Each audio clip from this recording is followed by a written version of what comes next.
ഹരേ കൃഷ്ണ. ശ്രീമദ് ഭാഗവതം ചതുർത്ഥസ്കന്ധം 17-ാമത്തെ അധ്യായം, അതിൽ 24-ാമത്തെ ശ്ലോകം വരെ എടുത്തു. ബാക്കിയുള്ള ഭാഗങ്ങൾ നമുക്ക് നോക്കാം. അതുവരെയുള്ള ഭാഗങ്ങൾ നമുക്കൊന്ന് വായിച്ചു നോക്കാം. ഓം നമോ ഭഗവതേ വാസുദേവായ. ശ്രീമദ് ഭാഗവതേ ചതുർത്ഥസ്കന്ധേ അഥ സപ്തദശോധ്യായഃ. മൈത്രേയ ഉവാച. ഏവം സ ഭഗവാൻ വൈന്യഖ്യാപിതോ ഗുണകർമ്മഭിः ഛന്ദയാമാസ താൻ കാമൈഃ പ്രതിപൂജ്യാഭിനന്ദ്യ ച. ബ്രാഹ്മണപ്രമുഖാൻ വർണ്ണാൻ ഭൃത്യാമാത്യപുരോധസഃ പൗരാൻ ജാനപദാൻ ശ്രേണീഃ പ്രകൃതിഃ സമപൂജയത്. വിതുര ഉവാച. കസ്മാദ് ദധാരഗോ രൂപം ധരിത്രീ ബഹുരൂപിണീ യാം ദുദോഹ പൃഥുസ്തത്ര കോവത്സോ ദോഹനം ച കിം. പ്രകൃത്യാ വിഷമാ ദേവി കൃതാ തേന സമാ കഥം തസ്യ മേധ്യം ഹയം ദേവ കസ്യ ഹേതോരപാഹരത്. സനത്കുമാരാത് ഭഗവതോ ബ്രഹ്മൻ ബ്രഹ്മവിദുത്തമാത് ലബ്ധ്വാ ജ്ഞാനം സവിജ്ഞാനം രാജർഷിക്കാം ഗതിം ഗതഃ. യച്ഛാന്യദപി കൃഷ്ണസ്യ ഭവാൻ ഭഗവത പ്രഭോ ശ്രവ സുശ്രവസ പുണ്യം പൂർവദേഹ കഥാശ്രയം ഭക്തായ മേനുരക്തായ തവ ചാധോക്ഷജസ്യ ച വക്തുമർഹസി യോ ദുഹ്യദ്വൈന്യരൂപേണ ഗാമിമാം. സൂത ഉവാച. ചോദിതോ വിദുരേണൈവം വാസുദേവകഥാം പ്രതി പ്രശസ്യതം പ്രീതമനാ മൈത്രേയഃ പ്രത്യഭാഷത. മൈത്രേയ ഉവാച. യദാഭിഷിക്ത പൃഥുരംഗവിപ്രൈരാമന്ത്രിതോ ജനതായാശ്ചക്പാലഃ പ്രജാ നിരന്നേക്ഷിതിപൃഷ്ഠ ഏത്യ ക്ഷുൽക്ഷാമദേഹാ പതിമഭ്യവോചൻ. വയം രാജൻ ജാഠരേണാഭിതപ്ത യഥാഗ്നിനാ കോടരസ്ഥേന വൃക്ഷാ ത്വാമദ്യയാതാ ശരണം ശരണ്യം യസ്സാധിതോ വൃത്തികരപതിർനഃ. തന്നോ ഭവാനീഹതു രാതവേന്നം ക്ഷുധാർദിതാനാം നരദേവദേവ യാവന്ന നങ്ക്ഷ്യാമഃ ഉജ്ജിതോർജ വാർത്താപതിസ്ത്വം കില ലോകപാലഃ. മൈത്രേയ ഉവാച. പൃഥുപ്രജാനാം കരുണം നിശമ്യ പരിദേവിതം ദീർഘം ദധ്യൗ കുരുശ്രേഷ്ഠ നിമിത്തം സോന്വപദ്യത. ഇതി വ്യവസിതോ ബുദ്ധ്യാ പ്രഗൃഹീതശരാസനഃ സന്ദധേ വിശിഖം ഭൂമേ ക്രുദ്ധസ്ത്രിപുരഃ യഥാ. പ്രവേപമാനാധരണി നിശാമ്യൂദായുധം ച തം ഗൗ സത്യപാദ്രവദ്ഭീത മൃഗീവ മൃഗയുദ്ധൃത. താമന്വധാവത്തദ്വൈന്യഃ കുപിതോത്യരുണേക്ഷണഃ ശരം ധനുഷി സന്ധായ യത്ര യത്ര പലായത്തെ. സാ ദിശോ വിദിശോ ദേവി രോദസീ ചാന്തരം തയോഃ ധാവന്തി തത്ര തത്രൈനം ദദർശാനുദ്യതായുധം. ലോകേനാവിന്ദതത്രാണം വൈന്യാൻ മൃത്യോരിവ പ്രജാഃ ത്രസ്താ തദാ നിവവൃത്തെ ഹൃദയേന വിദൂയത. ഉവാച ച മഹാഭാഗം ധർമ്മജ്ഞാപന്നവത്സല ത്രാഹി മാമപി ഭൂതാനാം പാലനേ അവസ്ഥിതോ ഭവാൻ. സത്വം ജിഘാംസസേ കസ്മാത് ദീനാം അകൃതകിൽബിഷാം അഹനിഷ്യൽ കഥം യോഷാം ധർമ്മജ്ഞേ ഇതി യോ മതഃ. പ്രഹരന്തി ന വൈ സ്ത്രീഷു കൃതാഗസ്വപി ജന്തവ കിമു തത്വദ്വിധാ രാജൻ കരുണാദീനവത്സലാഃ. മാം വിഭട്യാജരാം നാവം യത്ര വിശ്വം പ്രതിഷ്ഠിതം ആത്മാനം ച പ്രജാശ്ചേമാ കഥമംഭസി ധാസ്യസി. പൃഥുരുവാച. വസുധേ ത്വാം വധിഷ്യാമി മച്ഛാസനപരാങ്മുഖീം ഭാഗം ബർഹിഷിയാ വൃങ്ക്തേ തനൂതി ച നോ വസു. യവസം ജഗ്ധ്യനുദിനം നൈവ ദോഗ്ധ്യൗധസംപയഃ തസ്യാമേവം ഹി ദുഷ്ടായാം ദണ്ഡോ നാത്ര ശസ്യത്തെ. ത്വം ഖൽവോഷധിബീജാനി പ്രാക് സൃഷ്ടാനി സ്വയം ഭുവാ ന മുഞ്ചസ്യാത്മരുദ്ധാനി മാമവജ്ഞായ മന്ദധീ. അമൂഷാം. അടുത്ത ശ്ലോകം 25-ാമത്തെ അതാണ് എടുക്കാനുള്ളത്. അമൂഷാം ക്ഷുൽപരീതാനാമാർത്താനാം പരിദേവിതം ശമയിഷ്യാമി മദ്ബാണേർ ഭിന്നായാസ്തവ മേധസ. ഒന്നുകൂടി ചൊല്ലാം. അമൂഷാം ക്ഷുൽപരീതാനാം ആർത്താനാം പരിദേവിതം ശമയിഷ്യാമി മദ്ബാണൈർ ഭിന്നായാസ്തവ മേധസാം. അപ്പോൾ വിശപ്പ് ബാധിച്ച് അവശരായിട്ടിരിക്കുന്ന ഈ ജനങ്ങളുടെ ആവലാതിയെ എൻ്റെ അസ്ത്രങ്ങളാൽ ഭേദിക്കപ്പെട്ട നിൻ്റെ ആ മാംസം കൊണ്ട് പരിഹരിക്കുന്നുണ്ട്. ദേഷ്യം വന്നു ആ പൃഥ്വിമഹാരാജാവിന്. പൃഥ്വിമഹാരാജാവ് പറയുകയാണ്, എന്താണ്, സ്വതവേ തന്നെ ആ എല്ലാ സമ്പത്തുകളും കൊടുത്തിട്ടുള്ള ആ ഭൂമിദേവി ഒന്നും തന്നെ സ്വന്തം പ്രജകൾക്കായിട്ട് നൽകുന്നില്ല. കേവലം ആ ജീവജാലങ്ങളിൽ നിന്നും ലഭിക്കുന്ന ആ ബലിയെ സ്വീകരിക്കുന്നു എന്നതല്ലാതെ തിരിച്ച് ധനസമൃദ്ധിയെ ഇല്ലെങ്കിൽ ധാന്യസമൃദ്ധിയെ പ്രജകൾക്കായി നൽകുന്നില്ല. അപ്പോൾ അദ്ദേഹം പറയുകയാണ്, അമൂഷാം ക്ഷുൽപരീതാനാമാർത്താനാം പരിദേവിതം. വിശപ്പ് ബാധിച്ചിട്ട് അവശരായിട്ടുള്ള ആ ജനങ്ങളുടെ പരിദേവനം, ആവലാതിയെ മദ്ബാണീ, എൻ്റെ ആ അസ്ത്രങ്ങൾ എങ്ങനെ കിട്ടുമ്പോൾ ഭേദിക്കപ്പെടുന്ന ഭിന്നായ നിൻ്റെ മേധസ, ആ മാംസം കൊണ്ട് പരിഹരിക്കുന്നുണ്ട് എന്ന് പറയുകയാണ്. അപ്പോൾ അത്രയ്ക്കും ദേഷ്യം വന്നു ആ ഭൂമിദേവിയോട്. അതിലത്തെ പദങ്ങൾ നോക്കാം. ക്ഷുൽപരീതാനാം, വിശപ്പുത ബാധിച്ചെന്നർത്ഥം. ക്ഷുൽപരി, ക്ഷുത്ത എന്ന് പറഞ്ഞാൽ വിശപ്പ്, പരീതാനാം എന്ന് പറഞ്ഞു കഴിഞ്ഞാൽ വിശപ്പ് ബാധിച്ചിട്ടുള്ള ആൾക്കാർ, ആർത്താനാം അവശനായിരിക്കുന്ന, അമൂഷാം ഈ ജനങ്ങളുടെ, പരിദേവിതം ആവലാതിയെ, മദ്ബാണൈഹി എൻ്റെ അസ്ത്രങ്ങളാൽ, ഭിന്നായ ഭേദിക്കപ്പെട്ട, തവ നിൻ്റെ, മേധസ മാംസം കൊണ്ട്, ശമയിഷ്യാമി പരിഹരിക്കുന്നുണ്ട് ആണ് പറഞ്ഞത്. ഒന്നുകൂടി പറയാം. ക്ഷുൽപരീതാനാം വിശപ്പ് ബാധിച്ച്, ആർത്താനാം അവശരായിരിക്കുന്ന, അമൂഷാം ഈ ജനങ്ങളുടെ, പരിദേവിതം ആവലാതിയെ, മദ്ബാണൈഹി എൻ്റെ അസ്ത്രങ്ങളാൽ, ഭിന്നായ ഭേദിക്കപ്പെട്ട, തവ നിൻ്റെ, മേധസ മാംസം കൊണ്ട്, ശമയിഷ്യാമി പരിഹരിക്കുന്നുണ്ട്. അന്വയം വന്നിട്ട് ക്ഷുത്പരീതാനാം ആർത്താനാം അമൂഷാം പരിദേവിതം മദ്ബാണൈഹി ഭിന്നായ തവ മേധസ ശമയിഷ്യാമി. എന്നും കൂടി പറയാം. ക്ഷുൽപരീതാനാം ആർത്താനാം അമൂഷാം പരിദേവിതം മദ്ബാണൈഹി ഭിന്നായ തവ മേധസ ശമയിഷ്യാമി. വിശപ്പ് ബാധിച്ച് അവശരായിരിക്കുന്ന ഈ ജനങ്ങളുടെ ആവലാതിയെ എൻ്റെ അസ്ത്രങ്ങളാൽ ഭേദിക്കപ്പെട്ട നിൻ്റെ ഈ മാംസം കൊണ്ട്, മേധസ് കൊണ്ട് പരിഹരിക്കുന്നുണ്ട് എന്ന് പറയുകയാണ്. അപ്പോൾ എൻ്റെ ആ ബാണങ്ങളെ കൊണ്ട് ഖണ്ഡിക്കപ്പെട്ട നിൻ്റെ മേധസ് കൊണ്ട് ഈ വിശന്നു വലഞ്ഞ പ്രജകളുടെ ആവലാതിയെ ഞാൻ ശമിപ്പിക്കും എന്നാണ് ഇതിൽ പറഞ്ഞിരിക്കുന്നത്. അപ്പോൾ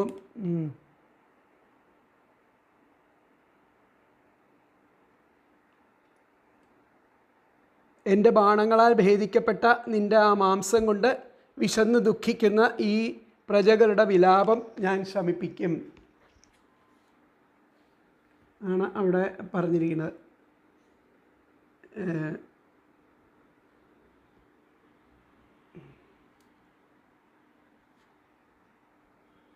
അപ്പോൾ ഇവിടെ എന്താ പറഞ്ഞിരിക്കുന്നത് നോക്കാം നമുക്ക്.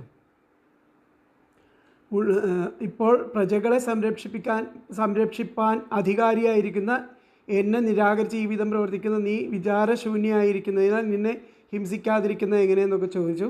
എന്നെ വധിച്ചത് കൊണ്ട് പ്രജകൾക്ക് അന്നപ്രാപ്തി എങ്ങനെ ഉണ്ടാകും എന്ന് തിരിച്ചു ചോദിക്കണം ആ പൃഥ്വി.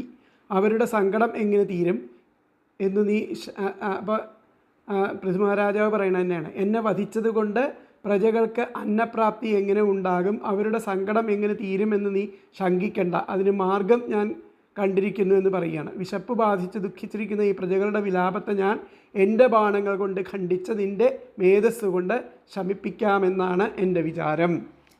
അപ്പോൾ ഈ വിശപ്പ് കൊണ്ട് ആർത്തരായിരിക്കുന്ന ഈ ജനങ്ങളുടെ ഈ വിശപ്പിനെ എൻ്റെ ബാണങ്ങൾ കൊണ്ട് ഭേദിച്ചിട്ടുള്ള നിൻ്റെ മേധസ് കൊണ്ട് അതിൻ്റെ വിശപ്പ്, അവരുടെ വിശപ്പ് ഞാൻ തീർക്കാം എന്നാണ് ഞാൻ വിചാരിക്കുന്നത് എന്നുള്ളതാണ് ഈ ശ്ലോകത്തിൽ പറയണത്. അപ്പോൾ ഇതിലത്തെ വ്യാഖ്യാനം നമുക്ക് നോക്കാം.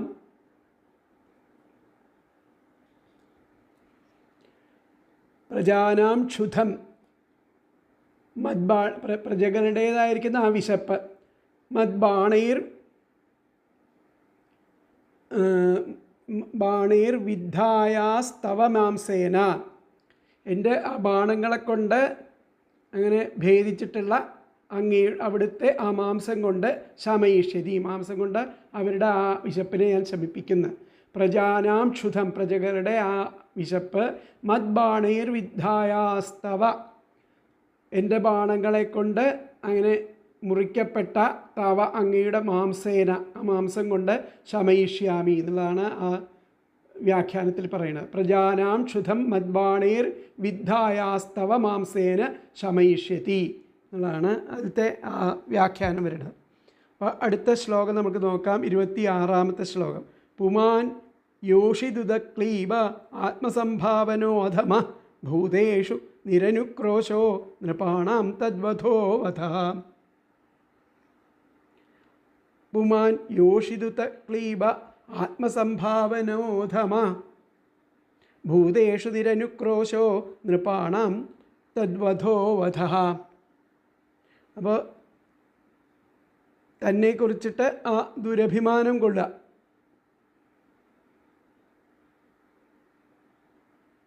ക്ലീബ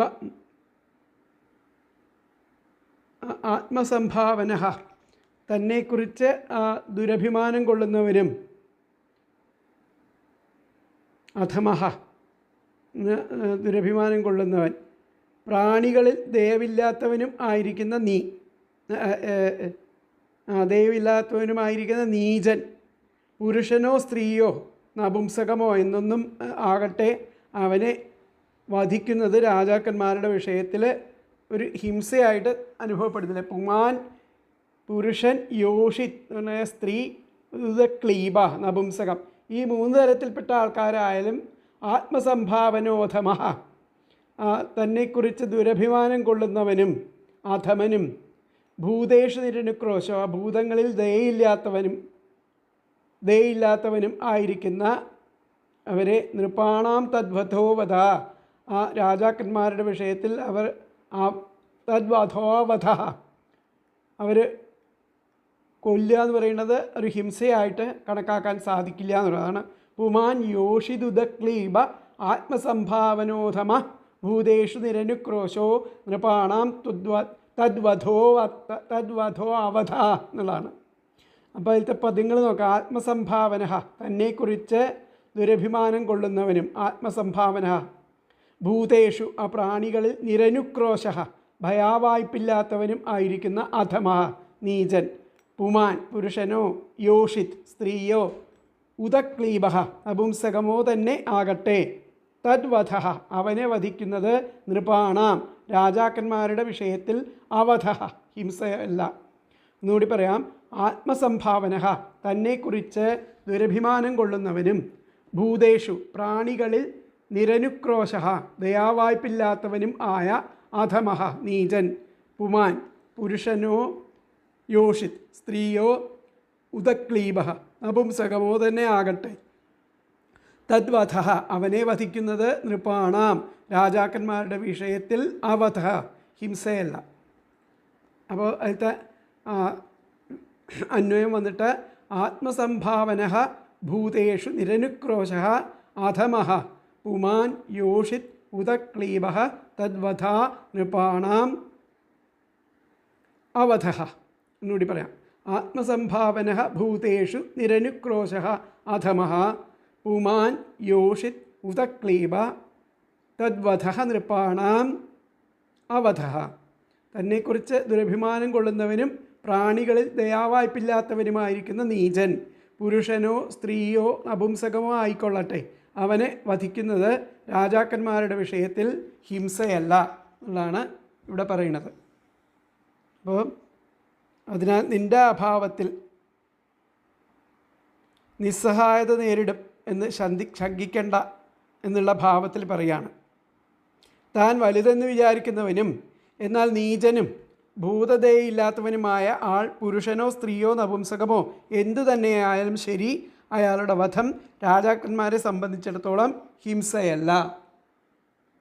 പുരുഷനോ സ്ത്രീയോ നപുംസകമോ ആരും തന്നെ ആയിക്കൊള്ളട്ടെ, ദയാദാക്ഷിണ്യങ്ങളില്ലാത്ത ആ വ്യക്തിയാണെങ്കിൽ ആ വ്യക്തിയെ കൊല്ലുന്നത് ഒരു ഹിംസയല്ല.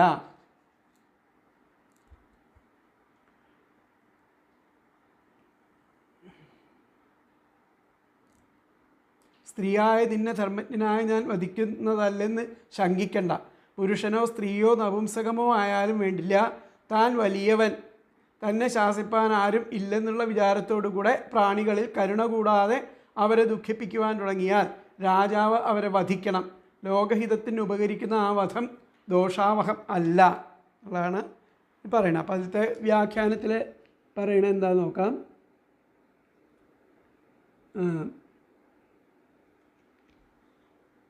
ഭൂതേഷു ഭൂതങ്ങളിൽ പുരുഷ സ്ത്രീ വാ നപുംസകം നപുംസകോപി, പുരുഷനോ സ്ത്രീയോ നപുംസകോ ആവട്ടെ, ദുഷ്ടശ്ചേത്തർഹി ഭൂതങ്ങളിൽ ആ ദുഷ്ടചേതസ് ഉള്ള പുരുഷനോ സ്ത്രീയോ നപുംസകമോ ആവട്ടെ നൃപാണാം രാജാക്കന്മാരെ തസ്യ അവരെ വധിച്ചാൽ വധോ അവധ ഏവ വധിച്ചാൽ അത് അവധം വധിക്കലല്ലാത്ത ഹിംസയല്ലാത്ത അവസ്ഥയിലാണ് ആയിത്തീരാന്നർത്ഥം. ഭൂതേഷു പുരുഷ വധിക്കാന്നർത്ഥം. ഭൂതേഷു പുരുഷ സ്ത്രീ വാ നപുംസകോപി ഭൂതങ്ങളിൽ ആ പുരുഷൻ സ്ത്രീ നപുംസകം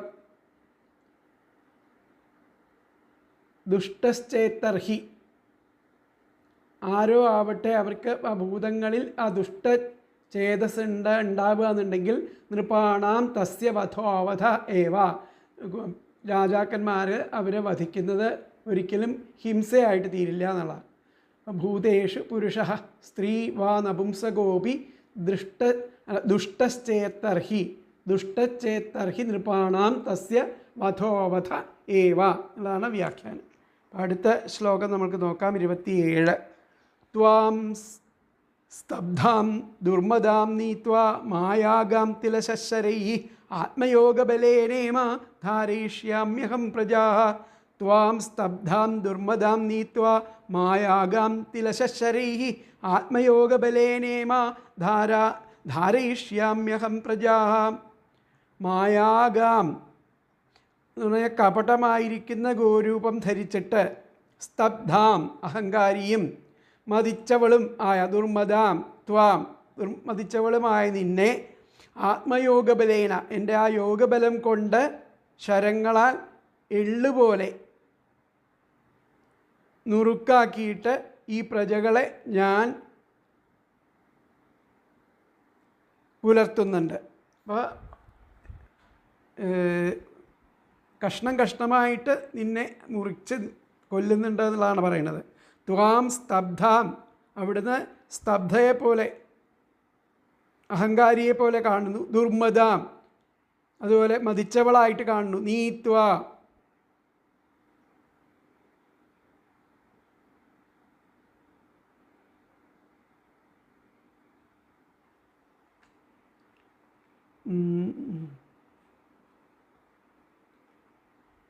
ആത്മയോഗ ബലം കൊണ്ട് നീത്വ എന്ന് പറഞ്ഞാൽ നുറുക്കും. തിലശഹ മായാഗാം എന്ന് പറഞ്ഞു കഴിഞ്ഞിട്ടുണ്ടെങ്കിൽ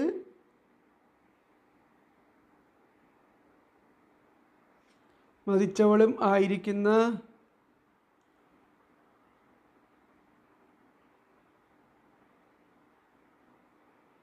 ത്വാം നിന്നെ മായാഗാം എന്ന് പറഞ്ഞാൽ കപട ഗോരൂപം ധരിച്ചിട്ട് മായ കൊണ്ട് ആ ഗോരൂപം എന്നുള്ള നിലയ്ക്ക് ധരിച്ചിട്ട് ഗോരൂപമായിട്ട് വന്നിട്ടുള്ള സ്തബ്ധാം അഹങ്കാരിയായിട്ടുള്ളവളാണ്, മതിച്ചവളാണ്. ദുർമദാം ത്വാം നിന്നെ ആത്മയോഗബലേന എൻ്റെ ആ യോഗബലം കൊണ്ട് ശരൈഹി ശരങ്ങളാൽ തിലശഹ നീത്വ എള്ളുപോലെ നുറുക്കിയിട്ട് ഇമാ പ്രജാഹ ഈ പ്രജകളെ അഹം ഞാൻ ധാരയിഷ്യാമി പുലർത്തുന്നതാണ്.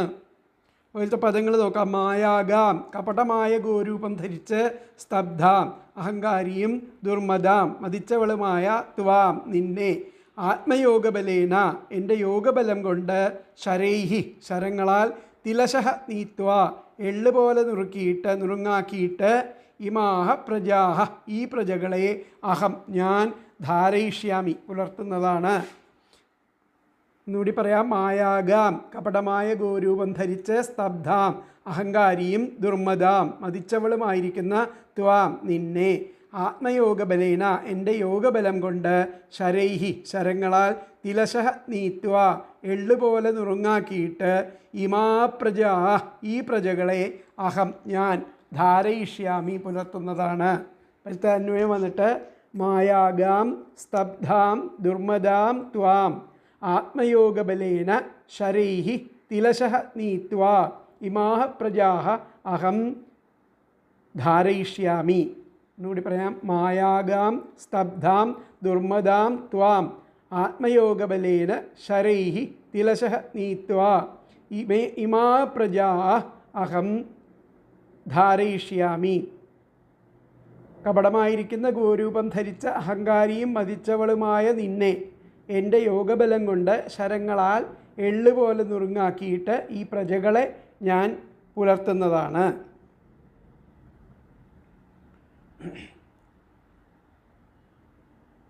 അപ്പോൾ അതിനാൽ നിൻ്റെ ആ അഭാവത്തിൽ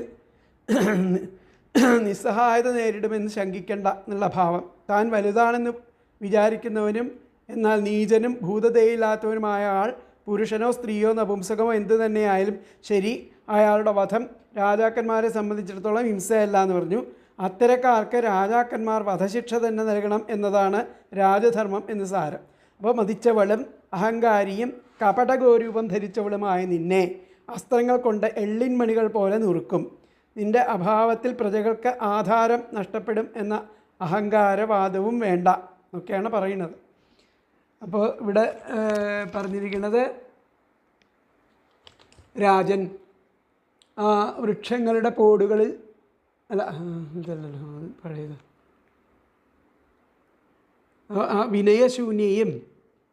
വിനയശൂന്യയും ദുരഭിമാനിയും മായ കൊണ്ട് ഗോരൂപം എടുത്തവളുമായിരിക്കുന്ന നിന്നെ അസ്ത്രം കൊണ്ട് ഖണ്ഡം ഖണ്ഡമാക്കിയിട്ട് ആത്മയോഗബലത്താൽ ഈ പ്രജകളെയെല്ലാം ഞാൻ പാലിച്ചു കൊള്ളും.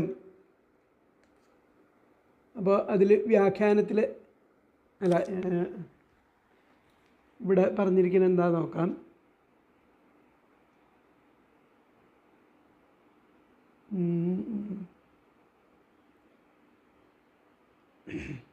നിൻ്റെ അഭാവത്തിൽ എൻ്റെ പ്രജകൾക്ക് ആസ്പദം ഇല്ലാതെ ആകുമെന്ന് നിൻ്റെ ഉള്ള ആ വാദത്തെ ഞാൻ ഗണിക്കുന്നില്ല. അതിന് നിവൃത്തി ചെയ്യുവാൻ ഞാൻ ശക്തനാണെന്ന് സമാധാനം പറയുന്നു. പരന്മാർക്ക് ദോഷം ജനിപ്പിക്കുന്ന മതത്തോടുകൂടെ ആ ഗർവിക്കുന്ന നീ വാസ്തവത്തിൽ ഗോവല്ല, കപടത്താൽ ഗോരൂപത്തെ ധരിച്ചിരിക്കുകയാകുന്നു.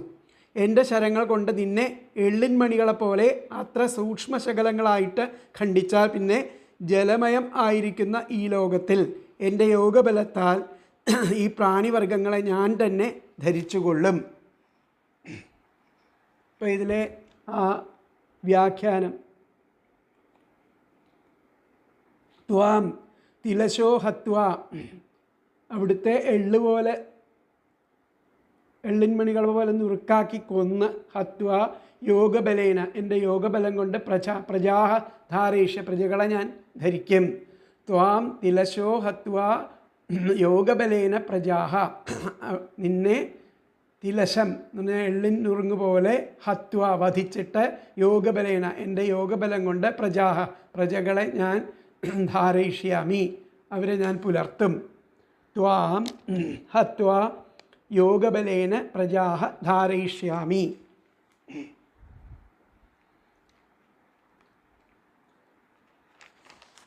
അടുത്ത ശ്ലോകം 28ാമത്തെ ശ്ലോകം. ഏവം മന്യുമയീം മൂർത്തിം കൃതാന്തമിവ ബിഭ്രതം പ്രണതാ പ്രാഞ്ജലിം പ്രാഹ മഹീസംജാത വേപഥു. ഏവം മന്യുമയീം മൂർത്തിം കൃതാന്തമിവ ബിഭ്രതം പ്രണതാ പ്രാഞ്ജലിപ്രാഹ മഹീ സംജാത വേപഥു. അപ്പോൾ കൃതാന്തം എന്ന് പറഞ്ഞു കഴിഞ്ഞാൽ അന്തകനെ പോലെ ഇങ്ങനെ ആ കോപമയമായിട്ട് വന്നിട്ടുള്ള ആ സ്വരൂപത്തെ ധരിച്ച ആ പൃഥുവിനെ വിറയൽ വന്നവളായിട്ടുള്ള വിറച്ചുകൊണ്ടിട്ടുള്ള ആ ഭൂമി ദേവി നമസ്കരിച്ചിട്ട് കൈകൂപ്പിക്കൊണ്ട് പ്രാഹ ഉണർത്തിച്ചു എന്നുള്ളതാണ് പറയുന്നത്. ഏവം മന്യുമയും ഇപ്രകാരം ആ കോപമയം ആയിരിക്കുന്ന മൂർത്തി, ആ മൂർത്തി സ്വരൂപത്തെ മൂർത്തിം എങ്ങനെ എന്തുകൊണ്ടാണ് ക്രോധം മയമായത്? കൃതാന്തമിവ, ആരെപ്പോലെ? അന്തകനെ പോലെ ഉള്ള ആ മൂർത്തിയെ ധരിച്ച ബിഭ്രത ആ പൃഥുവിനെ സംജാതവേപഥു എന്ന് പറഞ്ഞു കഴിഞ്ഞാൽ വിറച്ചു കൊണ്ടിരിക്കുന്ന, വിറയൽ വന്നവളായിരിക്കുന്ന ആ മഹി ഭൂമി ദേവി പ്രണത അദ്ദേഹത്തെ നമസ്കരിച്ച് പ്രാഞ്ജലിഹി ആ കൈകൂപ്പിക്കൊണ്ട് പ്രാഹ ഉണർത്തിച്ചു.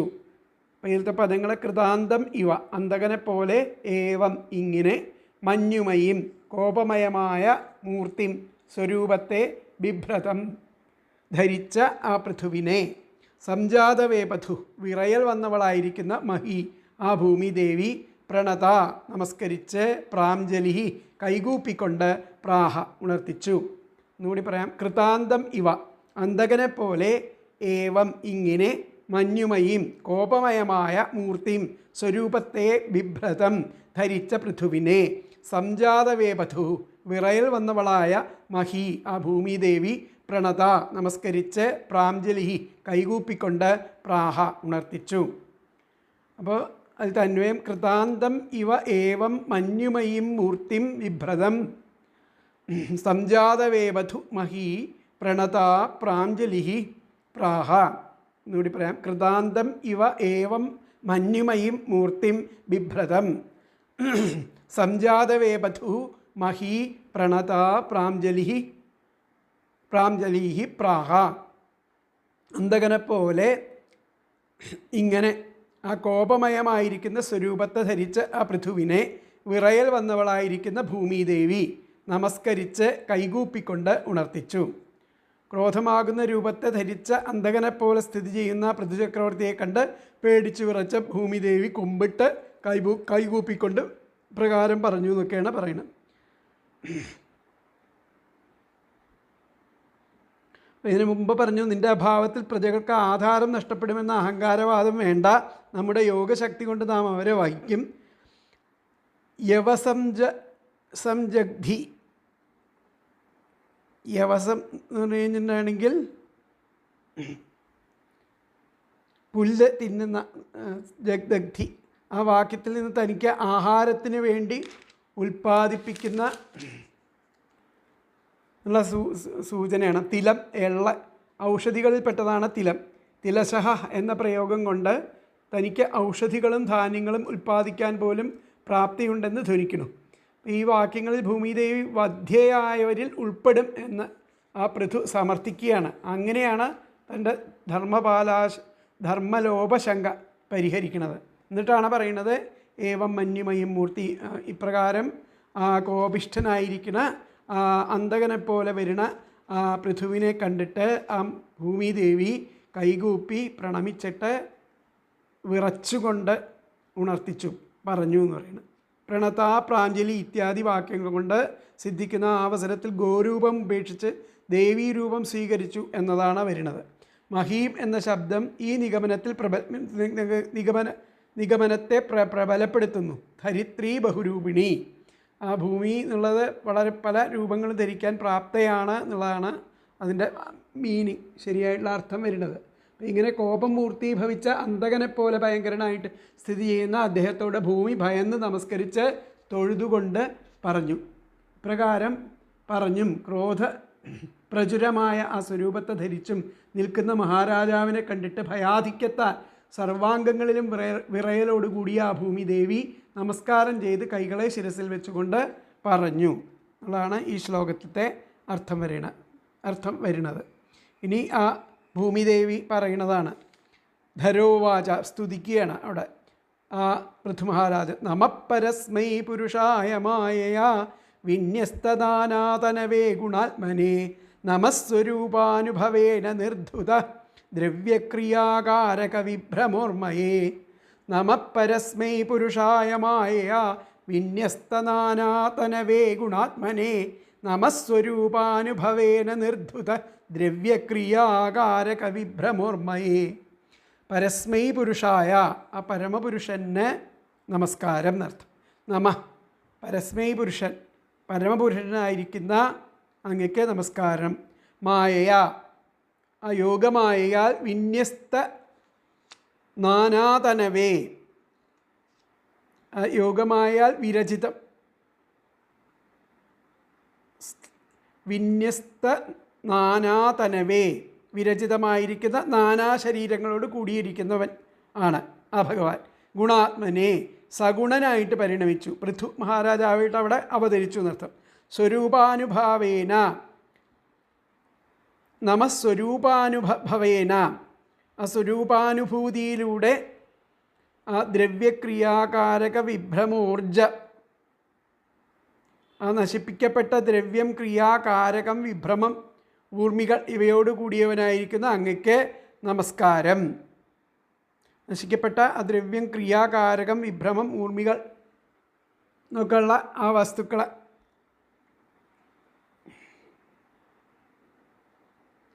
കൂടിയിരിക്കുന്ന ഇതൊക്കെ അങ്ങയിൽ നിറഞ്ഞു നിൽക്കുന്ന അതാണ്. അങ്ങനെയുള്ള ആ പൃഥുവിന് നമസ്കാരം എന്നാണ് ഭൂമിദേവി സ്തുതിക്കുന്നത്.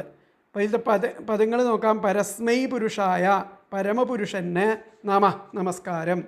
മായയ എന്നാൽ യോഗമായയാൽ വിന്യസ്ത നാനാതനവേ, വിരചിതമായിരിക്കുന്ന നാനാ ശരീരങ്ങളോട് കൂടിയവനും, ഗുണാത്മനെ സഗുണനായി പരിണമിച്ച, സ്വരൂപാനുഭവേന സ്വരൂപാനുഭൂതിയിലൂടെ, നിർധുതദ്രവ്യക്രിയാകാരക വിഭ്രമ ഊർമയേ തുഭ്യം, നശിപ്പിക്കപ്പെട്ട ദ്രവ്യം, ക്രിയാകാരകം, വിഭ്രമം, ഊർമികൾ ഇവയോട് കൂടിയവനും ആയിരിക്കുന്ന അങ്ങയ്ക്ക് നമസ്കാരം എന്നാണ് അതിൽ പറഞ്ഞിരിക്കുന്നത്, ആ ശ്ലോകത്തിൽ പറഞ്ഞിരിക്കുന്നത്. ഒന്നുകൂടി നോക്കാം അതിലത്തെ പദങ്ങൾ. പരസ്മൈ പുരുഷായ, പരമപുരുഷന് നമസ്കാരം. മായയ എന്നാൽ യോഗമായയാൽ വിന്യസ്ത നാനാതനവേ, വിരചിതമായിരിക്കുന്ന നാനാ ശരീരങ്ങളോട് കൂടിയവനും, ഗുണാത്മനെ സഗുണനായി പരിണമിച്ച, സ്വരൂപാനുഭവേന സ്വരൂപാനുഭൂതിയിലൂടെ, നിർധുതദ്രവ്യക്രിയാകാരക വിഭ്രമ ഊർജയെ തുഭ്യം, നശിപ്പിക്കപ്പെട്ട ദ്രവ്യം, ക്രിയാകാരകം, വിഭ്രമം, ഊർമികൾ ഇവയോട് കൂടിയവനുമായിരിക്കുന്ന അങ്ങയ്ക്ക് നമസ്കാരം. അപ്പോൾ ഇതിലത്തെ അന്വയം വന്നിട്ട് പരസ്മൈ പുരുഷായ നമഃ, മായയാ വിന്യസ്ത നാനാതനവേ, ഗുണാത്മനെ സ്വരൂപാനുഭവേന, നിർധുതദ്രവ്യക്രിയാകാരക വിഭ്രമ ഊർമയേ തുഭ്യം നമഃ. ഒന്നുകൂടി പറയാം. പരസ്മൈ പുരുഷായ നമഃ, മായയാ വിന്യസ്ത നാനാതനവേ, ഗുണാത്മനെ സ്വരൂപാനുഭവേന, നിർധുതദ്രവ്യക്രിയാകാരക വിഭ്രമ ഊർമയേ നമഃ. അതായത് ആ പരമപുരുഷന് നമസ്കാരം. യോഗമായയാൽ വിരചിതമായിരിക്കുന്ന നാനാ ശരീരങ്ങളോട് കൂടിയവനും, സഗുണനായി പരിണമിച്ച സ്വരൂപാനുഭൂതിയിലൂടെ ആ നശിപ്പിക്കപ്പെട്ട ദ്രവ്യം, ക്രിയാകാരകം, വിഭ്രമം, ഊർമികൾ ഇവയോട് കൂടിയവനും ആയിരിക്കുന്ന അങ്ങയ്ക്ക് നമസ്കാരം. മായയെ ആശ്രയിക്കുക ഹേതുവായിട്ട് ത്രിഗുണമയൻ എന്ന് തോന്നിക്കുന്നവനും, അനേകം പ്രകാരേണയുള്ള, ചിലപ്പോൾ ഇപ്രകാരം ഘോരരൂപത്തിലും ശരീരങ്ങളെ സ്വീകരിക്കുന്നവനും, എന്നാൽ ഗുണാതീതനും പരംപുരുഷനുമായിരിക്കുന്ന അങ്ങയ്ക്ക് നമസ്കാരം. ആത്മസാക്ഷാത്കാരത്താൽ നശിപ്പിക്കപ്പെട്ട ദ്രവ്യം, ക്രിയാകാരകം, വിഭ്രമം, ഊർമികൾ എന്നിവയോട് കൂടിയവനുമായിരിക്കുന്ന അങ്ങയ്ക്ക് വീണ്ടും നമസ്കാരം. ആത്മസാക്ഷാത്കാരം കൊണ്ടാണ് ഈ വക വസ്തുക്കളൊക്കെ തന്നിൽ ധരിച്ചിരിക്കണു എന്ന് പറയപ്പെടുന്നത്. അപ്പോൾ വിഭ്രമം എന്നാൽ അഹങ്കാരം, ദ്രവ്യം, ക്രിയാകാരകം എന്നിവ ക്രമത്തിൽ അധിഭൂതം, അധ്യാത്മം, അധിദൈവം എന്നിവയെ പ്രതിനിധീകരിക്കുന്നു. പ്രാണനുമായി ബന്ധപ്പെട്ട് വിശപ്പ്, ദാഹം, മാനസികമായിരിക്കുന്ന ശോകം, മോഹം, ശരീരസംബന്ധികളായിരിക്കുന്ന ജരാമൃത്യു ഇവയാണ് ഷഡൂർമികൾ. 6 ഊർമികൾ. ഊർമികൾ എന്തൊക്കെയാണെന്ന് ചോദിച്ചു കഴിഞ്ഞാൽ പ്രാണനുമായിട്ട് ബന്ധപ്പെട്ടിട്ടുള്ള വിശപ്പ്, ദാഹം, മാനസികമായിരിക്കുന്ന ശോകം, മോഹം, ശരീരസംബന്ധികളായിരിക്കുന്ന ജരാമൃത്യു ഇവയാണ് ഷഡൂർമികൾ. ബുഭുക്ഷാച്ച പിപാസാച്ച പ്രാണസ്യ മനസഃ സ്മൃതൗ ശോകമോഹൗ ശരീരസ്യ ജരാമൃത്യു ഷഡൂർമയഃ. ശാരദാ തിലകം എന്നുള്ള പുസ്തകത്തിൽ പറഞ്ഞിട്ടുള്ളതാണ്. ഇവിടെ ദ്രവ്യം പഞ്ചഭൂതാത്മകമായിരിക്കുന്ന ശരീരമാണ്, ക്രിയ ഇന്ദ്രിയവൃത്തികളാണ്, കാരകം അവയുടെ അധിഷ്ഠാന ദേവതകളുമാണ്. അപ്പോൾ പഞ്ചഭൂതാത്മകമായിരിക്കുന്ന ശരീരം, ഇന്ദ്രിയവൃത്തികൾ, അതിൻ്റെ അധിഷ്ഠാന ദേവതകൾ, അങ്ങനെ അവയൊക്കെ ചേർത്തിട്ട് തനവേ എന്നതിൻ്റെ വിശേഷണമായിട്ട് ഗുണാത്മനെ, പുരുഷായ എന്നതിൻ്റെ വിശേഷണമായിട്ട് അഗുണാത്മനെ എന്നും അതിനെ ഛേദിക്കാം എന്നാണ് പറയുന്നത്.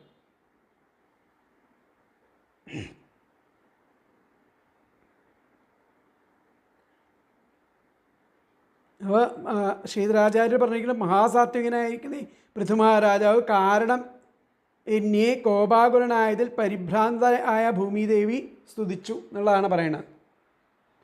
അപ്പോൾ ഇവിടെ യോഗമായാൽ അനേകം രൂപങ്ങൾ ധരിക്കുന്നവനും ഗുണമയനായിട്ട് പ്രകാശിക്കുന്നവനും വാസ്തവത്തിൽ സ്വസ്വരൂപാനുഭവത്താൽ ഞാനെന്ന അഹങ്കാരവും അതുകൊണ്ടുണ്ടാവുന്ന രാഗദ്വേഷാദികൾ വെടിഞ്ഞവനും പരമപുരുഷനുമായിരിക്കുന്ന അങ്ങയ്ക്ക് നമസ്കാരം.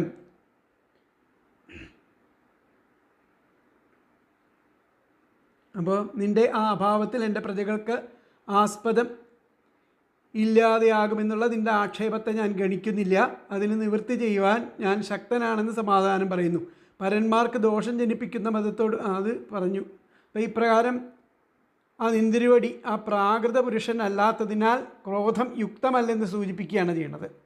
അപ്പോൾ ആദിയിൽ തന്നെയുള്ള ആ സച്ചിദാനന്ദാത്മാവും പരമപുരുഷനുമായിരിക്കുന്ന നിന്തിരുവടിക്ക് നമസ്കാരം.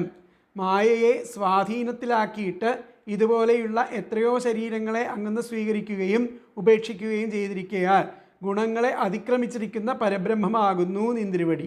അങ്ങനെ ആ സ്വരൂപാനന്ദത്തിൽ നിന്നും ചലിക്കാതെ ഇരിക്കുന്ന അങ്ങയ്ക്ക് പഞ്ചഭൂതങ്ങളുടെ സമ്മേളനത്താൽ സംഭവിക്കുന്ന ആ ശരീരത്തിലും ക്രിയാരൂപങ്ങളായിരിക്കുന്ന ഇന്ദ്രിയങ്ങളിലും അവയിൽ വസിക്കുന്ന ആ കാരകന്മാരായിരിക്കുന്ന ദേവന്മാരിലും ഞാനെന്നും എൻ്റേതെന്നുമുള്ള രൂപത്തിൽ കാണപ്പെടുന്ന സമ്മോഹമോ കാമാധിവൃത്തികളോ കൂടാതെ നിർവികാരനായിരിക്കുന്ന ഇന്ദ്രുവടിയെ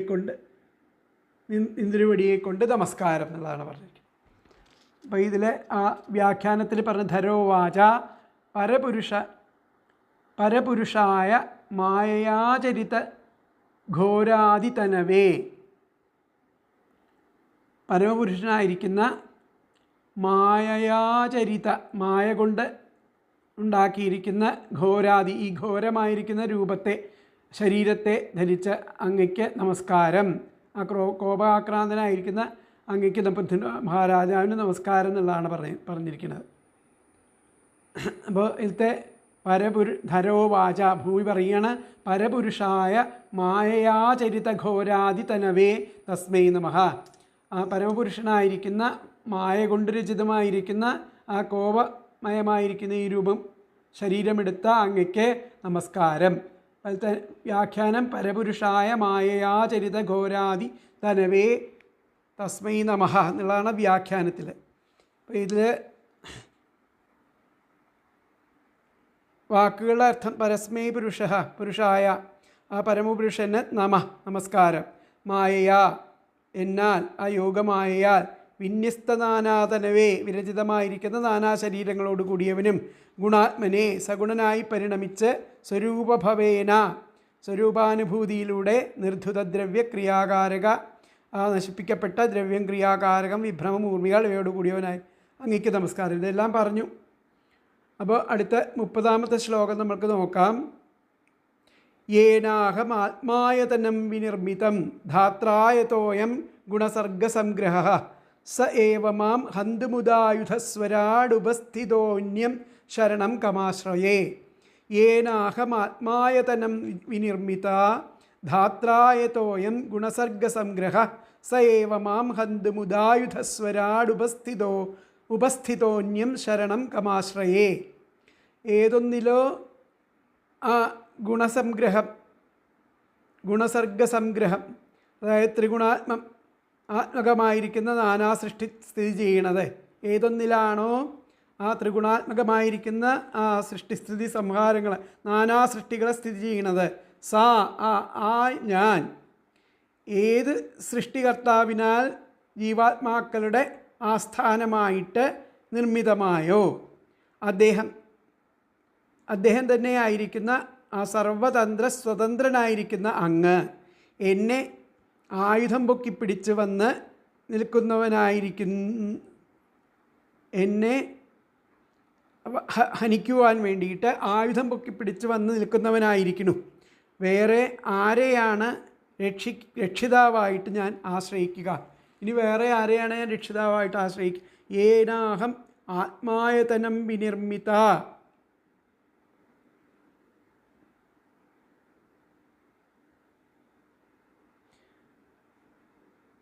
ജീവാത്മാക്കളുടെ ആസ്ഥാനമായിട്ട് യേന ധാത്ര ആ സൃഷ്ടികർത്താവിനാൽ ആരെ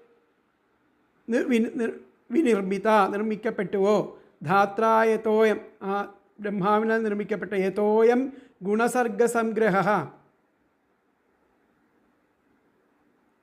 ആ യഥ ഏതൊന്നിലാണോ ആ ഗുണസർഗസംഗ്രഹം ഈ ത്രിഗുണാത്മകമായിരിക്കുന്ന നാനാസൃഷ്ടി സ്ഥിതി ചെയ്യുന്നത് യതോയം ഗുണസർഗസംഗ്രഹ സ ഏവ മാം ആ എന്നെ ഹന്തും എന്നെ കൊല്ലാൻ വേണ്ടിയിട്ട് ഉദായുധസ്വര ആ ആയുധം ഉയർത്തിപ്പിടിച്ചിട്ട് സ്വരാടുപസ്ഥിതോന്യം എൻ്റെ അടുത്ത് വന്ന് പൊക്കിപ്പിടിച്ച് എൻ്റെ അടുത്ത് വന്ന് നിൽക്കുന്നതായിരിക്കുന്ന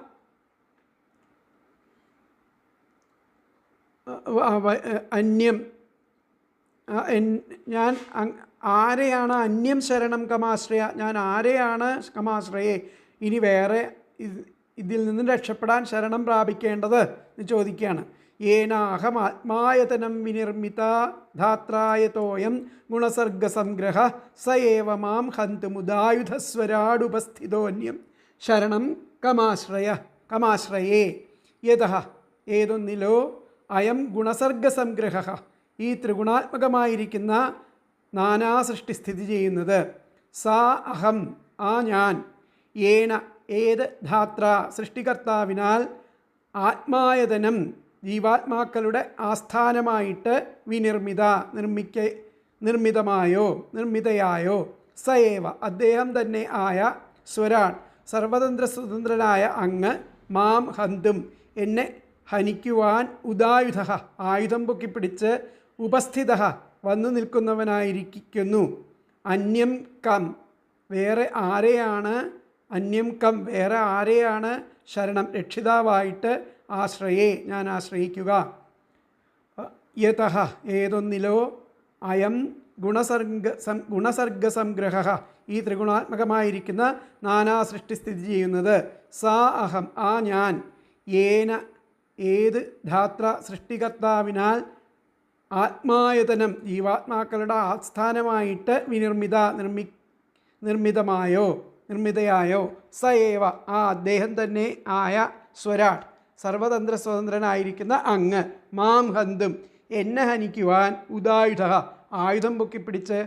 ഉപസ്ഥിത വന്നു നിൽക്കുന്നതായിരിക്കുന്നു അന്യം കം വേറെ ആരെയാണ് ഞാൻ ശരണം രക്ഷിതാവായിട്ട് ആശ്രയിക്കുക അപ്പോൾ ഇതിലത്തെ അന്വയം വന്നിട്ട് യതഃ അയം ഗുണസർഗസംഗ്രഹ സാ അഹം യേന വിനിർമ്മിത സഹ ഏവ സ്വരാട് മാം ഹന്തും ഉദായുധം ഉപസ്ഥിത അന്യം കം ശരണം ആശ്രയേ എന്നും കൂടി പറയാം യതഃ അയം ഗുണസർഗസംഗ്രഹ സംഗ്രഹ സാ അഹം യേന വിനിർമ്മിത സ ഏവ സ്വരാട് വിനിർമ്മിത അല്ല ഒന്നും കൂടി പറയാം ആദ്യം തൊട്ട് പറയാം യതഃ അയം ഗുണസർഗസംഗ്രഹ സാ അഹം യേന ധാത്ര ആത്മായതനം വിനിർമ്മിത സാ ഏവ സ്വരാട് മാം ഹന്തും ഉദായുധാൻ ഉപസ്ഥിത അന്യം കം ശരണം ആശ്രയേ ഏതൊന്നിലോ ഈ ത്രിഗുണാത്മകമായിരിക്കുന്ന നാനാസൃഷ്ടി സ്ഥിതി ചെയ്യുന്നത് ആ ഞാൻ ഏത് സൃഷ്ടികർത്താവിനാൽ ആ ജീവാത്മാക്കളുടെ ആസ്ഥാനമായിട്ട് നിർമ്മിതയായോ അദ്ദേഹം തന്നെയായിരിക്കുന്ന സർവസ്വതന്ത്രനായിരിക്കുന്ന അങ്ങ് ഭവാൻ ആ പൃഥ്വിരാജാവ് എന്നെ ഹനിക്കുവാൻ ആയുധം പൊക്കിപ്പിടിച്ച് വന്നു നിൽക്കുന്നവനായിരിക്കുന്നു വേറെ ആരെയാണ് ഞാൻ രക്ഷിതാവായിട്ട് ആശ്രയിക്കുക യാതൊരു സൃഷ്ടാവിനാൽ ആ ജീവാത്മാക്കളുടെ ജീവജാലങ്ങളുടെ നിവാസസ്ഥാനമായിട്ട് ഞാൻ നിർമ്മിക്കപ്പെട്ടുവോ യാതൊരാളിൽ ത്രിഗുണമയിയായ ആ സൃഷ്ടി സ്ഥിതി ചെയ്യുന്നുവോ സ്വയം പ്രകാശിക്കുന്നവനായിരിക്കുന്ന സർവശക്തനായിരിക്കുന്ന അവിടുന്ന് തന്നെ എന്നെ നിഗ്രഹിക്കാൻ ആയുധമേന്തി ഒരുമ്പെട്ടാൽ അങ്ങേ തന്നെയല്ലാതെ മറ്റാരെയാണ് ഞാൻ ശരണം പ്രാപിക്കുക അപ്പോൾ ആ സൃഷ്ടികർത്താവായ യാതൊരു അങ്ങയാൽ സകലർക്കും ഇരിപ്പിടമായിട്ട് ഞാൻ മുമ്പ് സൃഷ്ടിക്കപ്പെട്ട് എന്നിൽ ത്രിഗുണാത്മകവും കർമാധീനവുമായിരിക്കുന്ന ഈ ഭൂതഗ്രാമം നിലകൊള്ളുന്നു. ആ നിത്യസ്വതന്ത്രനായ അങ്ങ് തന്നെ സർവാധാരയായ എന്നെ കൊല്ലാൻ തുടങ്ങുകയാണെങ്കിൽ ഞാൻ ആരെ ശരണം പ്രാപിക്കും?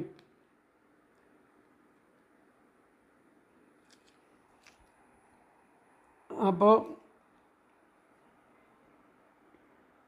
ക്രോധപരപ്രചരനായിരിക്കുന്ന സ്വരൂപത്തെ ധരിച്ചു നിൽക്കുന്ന ആ മഹാരാജാവിനെ കണ്ടിട്ട് ആ ഭയാധിക്യത്താൽ സർവാംഗങ്ങളിലും വിറയലോട് കൂടിയ ഭൂമിദേവി നമസ്കാരം ചെയ്ത് കൈകളെ ശിരസിൽ വെച്ച് പറഞ്ഞു എന്നാണ് പറഞ്ഞത്.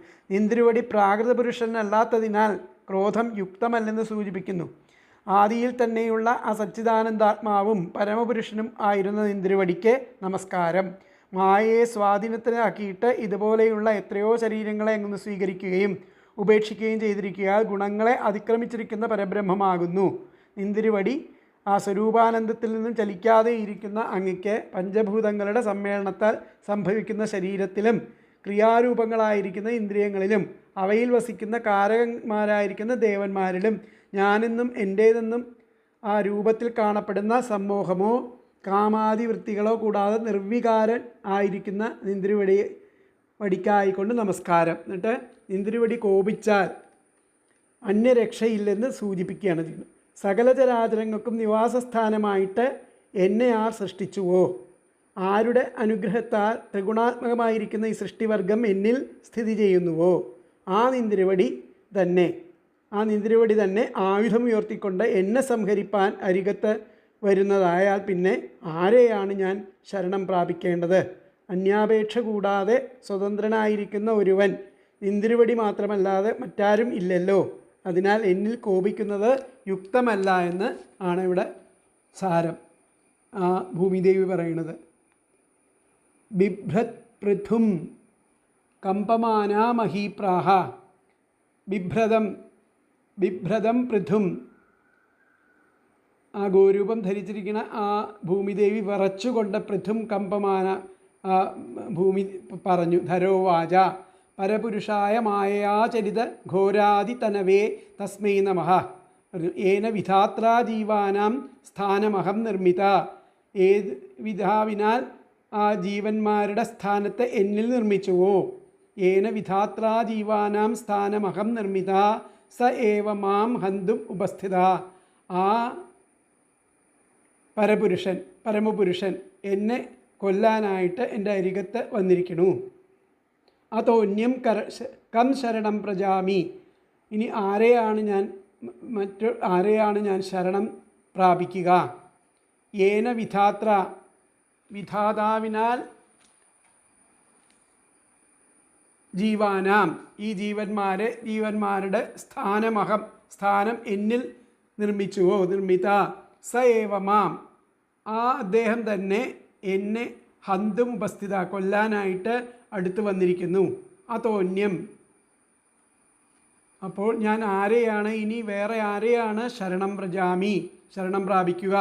അതിലത്തെ വ്യാഖ്യാനം വന്നിട്ട് ഏന വിധാത്രാ ജീവാനാം സ്ഥാനമഹം നിർമ്മിത സ ഏവ മാം ഹന്തുമുപസ്ഥിത അതോന്യം കം ശരണം പ്രജാമി എന്നുള്ളതാണ് ശ്ലോകത്തിൻ്റെ അർത്ഥമായിട്ട്. യാതൊരു സൃഷ്ടാവിനാൽ ജീവാത്മാക്കളുടെ ആ ജീവജാലങ്ങളുടെ നിവാസസ്ഥാനമായിട്ട് ഞാൻ നിർമ്മിക്കപ്പെട്ടുവോ, യാതൊരാളിൽ ആ ത്രിഗുണമയ്യായിരിക്കുന്ന സൃഷ്ടിസ്ഥിതി ചെയ്യുന്നുവോ, സ്വയം പ്രകാശിക്കുന്നവനായിരിക്കുന്ന സർവശക്തനായിരിക്കുന്ന അവിടുന്ന് തന്നെ എന്നെ നിഗ്രഹിക്കാൻ ആയുധവും ഏന്തി വരുമ്പെട്ടാൽ അങ്ങേ തന്നെ അല്ലാതെ മറ്റാരെയാണ് ഞാൻ ശരണം പ്രാപിക്കുക? സൃഷ്ടിക്കാനും സംഹരിക്കാനും അധികാരി ഞാൻ തന്നെ എന്ന് പൃഥു പറയുകയാണെങ്കിൽ അതിനുള്ള ഉത്തരമാണിത്. അത് ശരി തന്നെ. എങ്കിലും ജീവജാലങ്ങളെ ധരിക്കുവാൻ നിയുക്തമായിരിക്കുന്ന ഭൂമിയെ സംരക്ഷിക്കാതിരുന്നാൽ ആ ഭഗവാന്റെ സ്ഥിതി എന്ന ആ കർത്തവ്യത്തിന് ഭംഗം വരില്ലേ എന്നാണ് ഇവിടെ ചോദ്യം വരുന്നത്. ധാതാവ് എന്നാൽ സൃഷ്ടാവ്, ബ്രഹ്മാവിൻ്റെ പര്യായമാണ് ധാതാവ്. സൃഷ്ടിയുടെ കാരണമായിരിക്കുന്ന ഈശ്വരനാണ് ധാതാവ്. അല്പം ക്ലിഷ്ടം ആണെങ്കിലും വേറൊരർത്ഥം കൂടി കൽപ്പിക്കാം. സർവേശ്വരനായിരിക്കുന്ന അങ്ങുന്ന് ജീവജാലങ്ങൾക്കിരിപ്പിടമായിരിക്കാൻ എന്നെ നിർമ്മിച്ചു. ബ്രഹ്മാവ് ധാതാവ് സൃഷ്ടിച്ചവരെ ഞാൻ വഹിക്കുന്നു. അതിനാൽ ബ്രഹ്മാവിനെ ശരണം പ്രാപിക്കാമെന്ന് ഞാൻ വിചാരിക്കുന്നതായിട്ട് അങ്ങുന്ന് കരുതുന്നുണ്ടോ? അങ്ങുന്ന് സ്വരാട് ആണെന്ന് എനിക്കറിയാം. അതായത് സ്വതന്ത്രൻ ആണെന്നറിയാം. അതിനാൽ ആ ബ്രഹ്മാവിനെ ആശ്രയിച്ചാൽ എനിക്ക് രക്ഷ കിട്ടുകയില്ല, അങ്ങയെ തന്നെയാണ് ആശ്രയിക്കുന്നത് എന്ന് കിമഹം കം ശരണം ആശ്രയേ. അതുകൊണ്ടാണ് അവിടെ ചോദിക്കാനുള്ള കാരണം. ഇന്ന വിധം ഇരിക്കും എന്ന് അന്യന്മാർക്ക് പോലും ഊഹിക്കുവാൻ സാധിക്കാത്തതായിരിക്കുന്ന മായാശക്തിയെക്കൊണ്ട് ആ ആദിയിൽ ചരാചരാത്മകമായി ഈ കാണപ്പെടുന്ന ലോകത്തെ യാതൊരുവൻ സൃഷ്ടിച്ചുവോ, ആ മായാശക്തിയാൽ തന്നെ പൃഥുസ്വരൂപത്തെ ധരിച്ചിരിക്കുന്ന യാതൊരുവൻ ഈ ലോകത്തെ ധർമ്മപ്രകാരം പരിപാലിപ്പാനും ഒരുങ്ങിയിരിക്കുന്നുവോ, ആ ഭവാൻ സർവാശ്രയമായിരിക്കുന്ന എന്നെ വധിപ്പാൻ ആഗ്രഹിക്കുന്നത് എങ്ങനെ യുക്തമാകും എന്നുള്ളതാണ് ചോദിച്ചിരിക്കുന്നത്.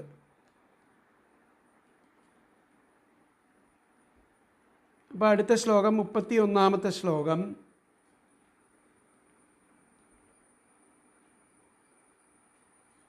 മുപ്പത്തൊന്നാമത്തെ ശ്ലോകമാണ് അടുത്തത്. നമുക്ക് നോക്കാം. അത് ഒരു കാര്യം ചെയ്യാം, അടുത്ത ക്ലാസ്സിലാക്കാം. കുറച്ച് വലിയ ശ്ലോകങ്ങളാണ് ഇനി വരുന്നതൊക്കെ. അപ്പോൾ അത് അടുത്ത ക്ലാസ്സിലേക്ക് മാറ്റാം. അപ്പോൾ ഇതുവരെയുള്ള ഭാഗങ്ങൾ നിങ്ങൾ മനസ്സിലാക്കുക, ബാക്കിയുള്ള ഭാഗങ്ങൾ അടുത്ത ക്ലാസ്സിൽ എടുക്കാം. ഹരേ കൃഷ്ണ.